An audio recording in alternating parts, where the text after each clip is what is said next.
গ্রামীণ ব্যাংকের ৬৬৬ কোটি টাকা সুদ মওকুফ করে নিছে ডক্টর মোহাম্মদ ইউনূস। ৪,০০০ কোটি টাকা গ্রামীণ ফোনের মওকুফ করে দিছে। এরপরে আসেন স্টারলিংক, গ্রামীণ ফোন এবং গ্রামীণ ব্যাংক এবং গ্রামীণ ফোনের অংশীদার। এটা বাংলাদেশের কি ইন্টারেস্ট? বাংলাদেশের জনগণের কি ইন্টারেস্ট? এটা গ্রামীণ ফোন। এবং আপনি দেখেন গ্রামীণ ব্যাংক উনি এত সারা বিশ্বে গ্রামীণ ফোনের জন্য মানে নোবেল প্রাইজ পাইল।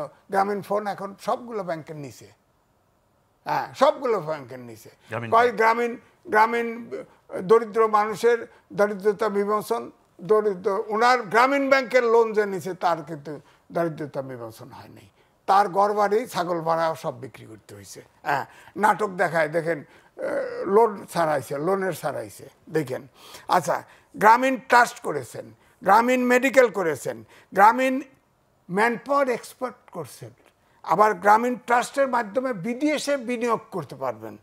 আবার হ্যাঁ ইউনিভার্সিটি, করিডোর, পোর্ট, এই সব কিছু। করিডোর পোর্টের আগ পর্যন্ত আপনি যে তালিকা দিলেন এগুলো সবই তো হচ্ছে গ্রামীণ সংশ্লিষ্ট।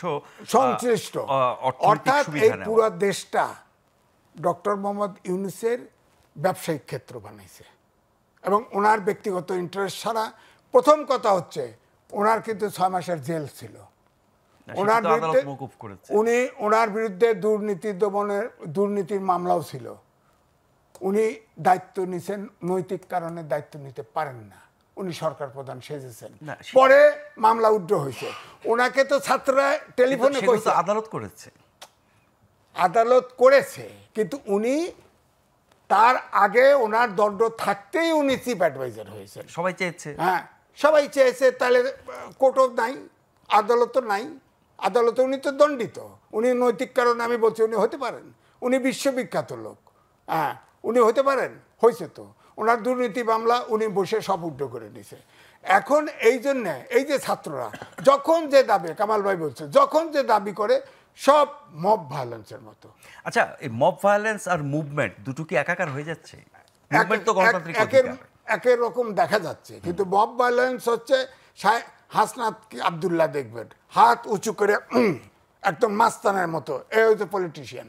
হ্যাঁ, তারপরে দেখেন একজনের ওই যে আপনার 2013 সালে 5ই ফেব্রুয়ারি গণজাগরণ মঞ্চে বানাইছিল না শাহবাগে, ইমরান এইচ সরকার ছিল তার নেতা। ওখানে খাবার দাবার বাথরুম সব কিছু দিছে। হ্যাঁ, এরপরে যখন আইন বদলায় গেছে, ওই যে কাদের মোল্লার ফাঁসির অর্ডার হয়েছে, ওটা শেষ। এরাও ডক্টর মোহাম্মদ ইউনূস এইটাকে ব্যবহার করতেছে এই ছাত্রদের।